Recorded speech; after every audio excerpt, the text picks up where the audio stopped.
जय हिंद साथियों। देखिए, आप सभी लोगों को पता होगा कि 2 दिन पहले एसएससी ने सीजीएल 2025 का फाइनल रिजल्ट जारी कर दिया है और इस बार का जो है कट ऑफ कितना रहा ये बताने की ज़रूरत है नहीं। चाहे वो सबसे लोएस्ट पोस्ट जो है पोस्टल असिस्टेंट का हो या फिर सबसे जो हाईएस्ट कट ऑफ जाता है MEA ministry external of affairs का। मेरे दोस्त, एक बात आप नोटिस कभी करिएगा, आप स्टूडेंट हैं, कि दिन पर दिन एसएससी के कोई भी एग्ज़ाम हो, चाहे सीजीएल का हो, सीएचएसएल का हो या फिर एमटीएस का, इसमें कट ऑफ क्यों हाई जा रहा दिन पर दिन। और लेकिन सिर्फ कट ऑफ नहीं हाई जा रहा, बल्कि आप देखिए, मैं कंपैरिजन कर कर बता रहा हूँ कि पिछले बार एसएससी सीजीएल में वैकेंसी जो था वो 7500 प्लस था, यानी 7500 प्लस वैकेंसी था। और कट ऑफ जो है पिछले बार जो है इस बार के मुकाबले कम गया था, चाहे किसी भी कैटेगरी का ले लीजिए। और इस बार जो है सीजीएल में 17,500 प्लस वैकेंसी है, फिर भी पिछले बार के मुकाबले इस बार बहुत ज़्यादा हाई कट ऑफ गया। आखिर ऐसा क्यों हुआ? क्या कुछ एसएससी में गड़बड़ी चल रहा है या फिर कहीं सेंटर पर कुछ गड़बड़ हो रहा? मेरे दोस्त, ये बात सोचने वाली बात है, क्योंकि ये जो है ना स्टूडेंट के करियर के साथ खिलवाड़ हो रहा। स्टूडेंट आखिर करे तो क्या करे भाई? सोचो ना, 390 में 366 नंबर एमईए का कट ऑफ जा रहा है, समझ रहे हैं? 390 में 366 क्या, 300 लाने में हालत ख़राब हो जाते हैं मेरे दोस्त। 366 तो बहुत दूर की बात है। और आप सुनते होंगे न्यूज़ चैनल के माध्यम से या न्यूज़पेपर के माध्यम से कि इस सेंटर पर सेटिंग चल रहा था, उस सेंटर पर मुन्ना भाई पकड़ाया, ये हुआ वो हुआ। मेरे दोस्त, ये न्यूज़ में आ जाता तब आपको पता चलता है कि वहाँ पर सेटिंग हो रहा था।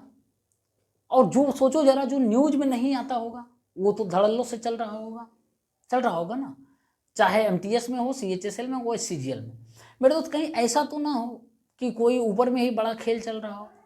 ये मेरे दोस्त, ये विषय, इस मुद्दे को जितने भी हमारे देश के यूट्यूबर, बड़े बड़े टीचर हैं, उनको समझना चाहिए। उनको ये बात जो है एसएससी के सामने रखना चाहिए, एसएससी से सवाल करना चाहिए कि आखिर ऐसा क्यों हो रहा कि पिछले बार 7,500 प्लस वैकेंसी था तो कम कट ऑफ गया, इस बार उसके डबल से भी ज़्यादा कट ऑफ है, फिर भी हाई क्यों चला गया?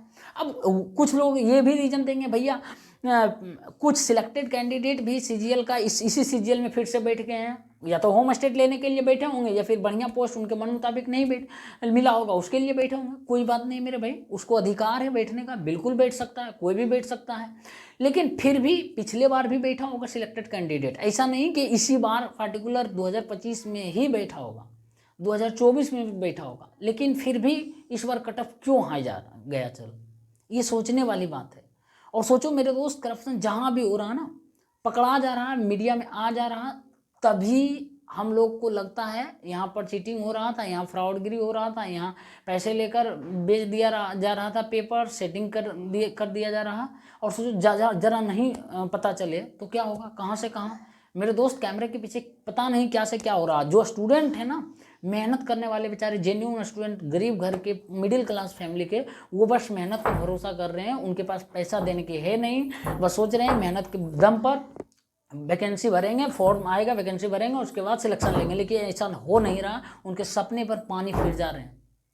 तो हम सभी टीचर से, यूट्यूब पर जितने भी हैं, जितने भी फेमस टीचर हैं, उन सभी से रिक्वेस्ट करते हैं, हम्बली रिक्वेस्ट, कि सर आप इन बातों को एसएससी के सामने रखिए, इस मुद्दों को, कि आखिर ऐसा क्यों हो रहा। क्या कोई वैकल्पिक तरीका नहीं है इस कट ऑफ को कम करने का, या फिर वेटिंग लिस्ट का प्रावधान करने का? क्योंकि बहुत सारे ऐसे स्टूडेंट्स भी होते हैं जिनका सिलेक्शन हो जाता है और वो मतलब रिजाइन करके चले जाते हैं, छोड़ देते हैं, किसी दूसरे जॉब में चले जाते हैं। तो जो खाली सीट होता है, उस सीट को क्या एसएससी का ये कर्तव्य नहीं बनता है कि वेटिंग लिस्ट लाकर उस खाली पड़े सीट को, बाकी जो स्टूडेंट लाइन में लगा हुआ है, जिसका 2 नंबर 4 नंबर 1 नंबर से छूट गया है मेरिट लिस्ट, उसको हम अपने पास सिलेक्ट कर लें? क्या ये नहीं सही है? ये होना चाहिए। मुझे लगता है इंडिया के हर एक एग्जाम में वेटिंग लिस्ट का प्रावधान हो, नहीं तो पता लगेगा एक ही स्टूडेंट जो है बार बार एक ही एग्जाम को देकर सिलेक्शन ले रहा है, और बेचारा जो एवरेज स्टूडेंट है, जो 1-2 नंबर से छट जा रहा है, उसका सिलेक्शन नहीं हो रहा। ये बिल्कुल नाइंसाफ़ी है छात्रों के साथ, और उन टीचरों के लिए भी बहुत ही एक तरह से शर्मिंदगी का विषय है जिस पर सोचना चाहिए कि आखिर छात्रों के साथ ऐसा क्यों हो रहा। और टीचर जो है हम स्टूडेंट से ही बने हैं, हम स्टूडेंट के कारण ही इतने बड़े फेमस हैं, इतने बड़े हर एक चीज़, दौलत, इज्जत, शोहरत जो भी कमाएं स्टूडेंट के बदौलत ही, नहीं तो फिर उनका भी अस्तित्व नहीं रहेगा। टीचर स्टूडेंट के कारण ही अस्तित्व है उनका, नहीं तो फिर कोई मतलब नहीं रह जाता। तो मैं फिर से रिक्वेस्ट करता हूँ, जो भी टीचर सुन रहे हैं वो प्लीज़ सर ये आवाज़ उठाइए और जो है एसएससी से सवाल करना चाहिए, कीजिए कि आखिर ऐसा क्यों हो रहा। हर एक चीज़ में, सिर्फ सीजीएल की बात नहीं कर रहा मैं, सीएचएसएल में भी बोल रहा हूँ, एमटीएस में भी बोल रहा हूँ। और दूसरी बात ये भी है कि जो सिलेक्ट हो गया लड़का, उसके लिए भी उपाय किया जाए कि ठीक है आप सिलेक्ट हो रहे हैं, फिर से दे रहे हैं, तो ठीक है दीजिए, कोई बात नहीं, लेकिन जो स्टूडेंट बेचारा मर रहा है, 2 नंबर से छट रहा है, 1 नंबर से, उसका भी प्रावधान हो वेटिंग लिस्ट का, ठीक ना।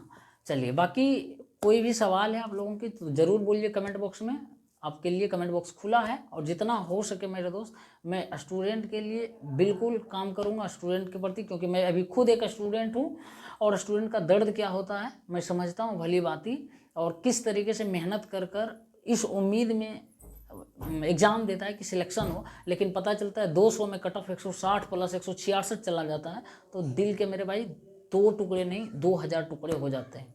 ऐसा बिल्कुल भी नहीं होना चाहिए। मुझे लगता है जहाँ तक जो है इस बार जो है ना, खास करके कट ऑफ पर मुझे पूरा डाउट जा रहा है, इसकी जो है सघनता से जांच होनी चाहिए।